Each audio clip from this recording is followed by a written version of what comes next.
to do a quick video about FHA mortgages. So FHA is raising the loan limit in Arizona, specifically Maricopa County, okay, to $356,362. What does that mean? So if a borrower is putting 3.5% down, which is that is minimum for FHA, the purchase price works out, let's just round it up to $370,000. Now, if the borrower wants to go to $380,000, but they'll only qualify for an FHA mortgage, that means they got to come in with that regular 3.5% down, but an additional $10,000 on top of that to achieve reaching the loan amount of $356,362. So there's a lot more buyers that are going to come from this. It's great news. Now, let's talk about credit score requirements. So there's a lot of confusion with this because FHA has their requirements, but then lenders apply a lot of their own requirements on top of that. Nova doesn't do that. We like to go off of the raw FHA guidelines. That's what we do on all of our loans. And I'm sure some of your LOs are great if you're working with somebody else, but an LO is only as good as the company they're working for, okay? So the credit score requirement is a 550 is the minimum. 550 requires 10% down. So if you got a credit score of 550 to 579, you can qualify for a mortgage with 10% down. That could be from the sale of their home. That can be a gift. It could be a gift from their employer. Or even a bonus from their employer. There's lots of options. Sometimes we've seen that, okay? I want to make sure I throw that out there. Now, if they're a 580 or higher, we can do 3.5% down, which is the minimum, okay? And I qualify a lot of those with a 580 or higher. There's plenty of people that will actually qualify for that. And then for DPA, when it comes to FHA, I don't want to get into that too deep, the credit score requirement is 640, okay? There's other companies that have some other programs out there. I get a lot of horror stories that those never close. The reason that Nova does the Home Plus and the Home 5 on those programs is they're easier. So that's about all I'm going to say about DPA in this video.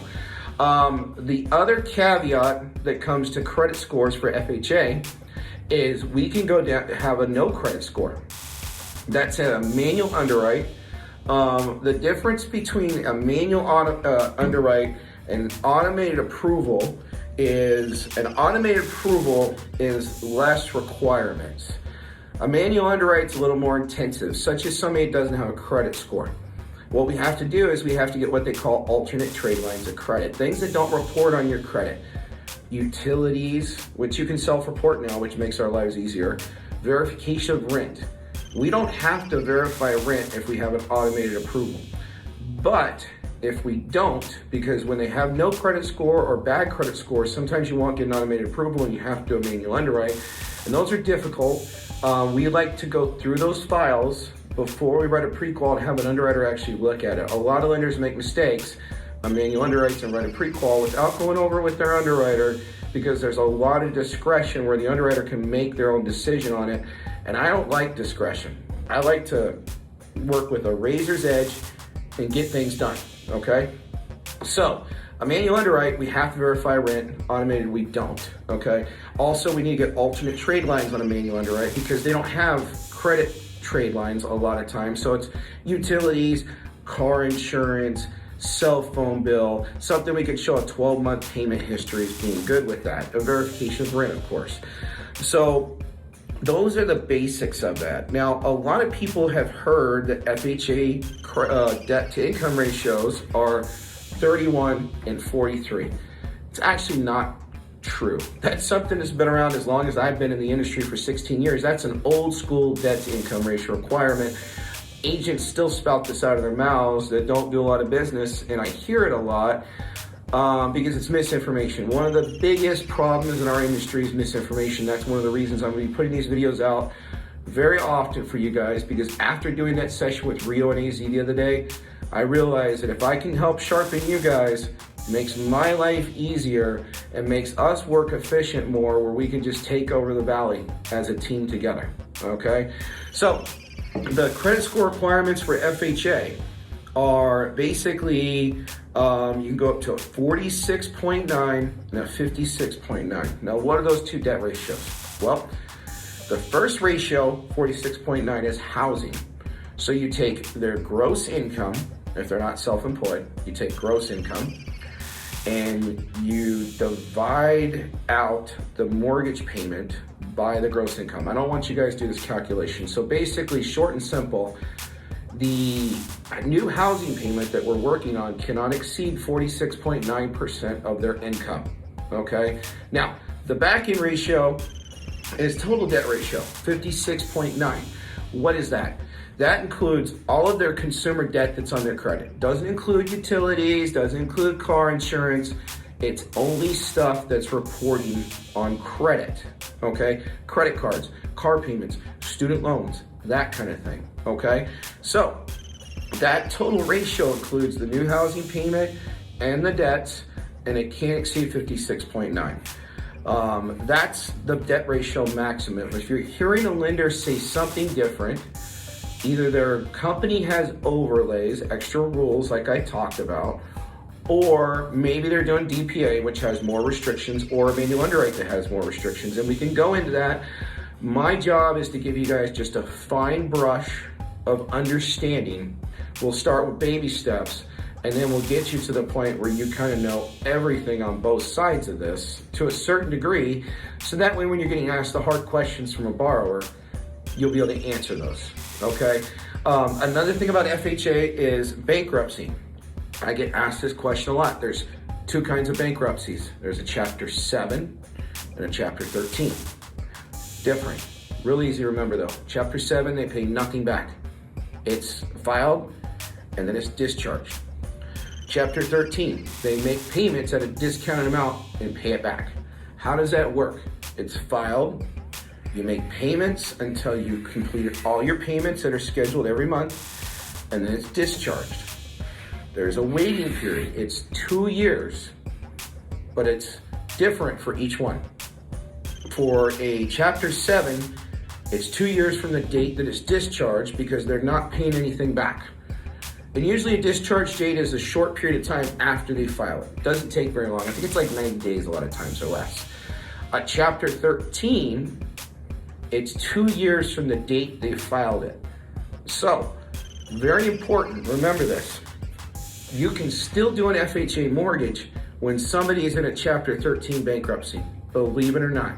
So if they filed in December of 2018, it's now December of 2020, it's 2 years. They actually can start pre-qualifying for a mortgage. We have to, if they're still in the Chapter 13, we have to factor that payment into their debt to income ratio, okay? But it's a manual underwrite that we talked about, but I qualify a lot of those because a lot of people, hopefully, once they go bankruptcy, are conservative on their consumer credit afterwards. And a lot of times the court's gonna help regulate that, and they're doing the right thing so they don't have to do a BK all over again. So that's a couple of caveats, quite a few in this video. But FHA, I want you guys to remember this. They are appraised the exact same way as a conventional loan. They're just slightly pickier about things with the house, but when it comes to generating a value, one of the most fictitious things in our industry is thinking that they are harder on value when realistically they use almost the same procedures to generate a value. They're just a little pickier on the condition of the home, okay? Now, chipping, peeling paint is something that's important. Another thing that's important with FHA is water stains. And this is the same for conventional FHA and VA, believe it or not, for water stains. If you have a listing or you're helping a buyer buy a house and you're doing your walkthrough in the beginning, you're doing your showing, right? And you see the water stain in the ceiling. Very important thing, get your offer accepted. You don't want to bring that up during the negotiation because the listing agent, unless you want to. My suggestion is this is a negotiating tactic. This isn't a procedural rules thing. But have a discussion with your client. We'll bring this up during the inspection period. The reason being is if you're putting an offer in a competitive market and they're getting multiple offers and the listing agent is already being asked from you about repairs for leaking in the ceiling, they might just say, oh, forget this person, they're gonna be difficult, and just turn you off. Now, when you get in the inspection period, it's very important to address that. The reason being is, and this comes up a lot, is when it comes up on the appraisal, when they see the water stain, they're gonna ask for a roof certification 9 times out of 10. And that means now we have to have a roofer go out and inspect the property if one hasn't done it already, and then write a certificate that it's gonna be good for 2 years. So that causes a bigger problem sometimes, because what if you can't find a roofer that's gonna give a cert on it, and then we have to get the roof fixed before we can close?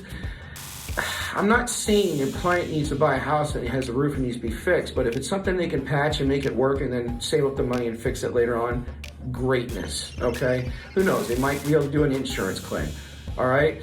The fact of the matter is that's something we want to address. And now, the important thing is, they don't just need to fix it, right? If there's a leak, unless they fixed it already, they need to go ahead and get rid of that water stain in the ceiling. They need to sand it, paint it, get rid of it, because even if it's been fixed, they're still gonna ask for it on the roof cert afterwards, and then we gotta shuffle through this. So I don't wanna get too in depth, but this is the basis of an FHA mortgage. If you guys have questions, post them in here, comments, whatever you need to do, and I will address it, okay? This is what Mortgage 411 is for. I want you guys to go in there and ask questions in Mortgage 411, okay? Have a good day.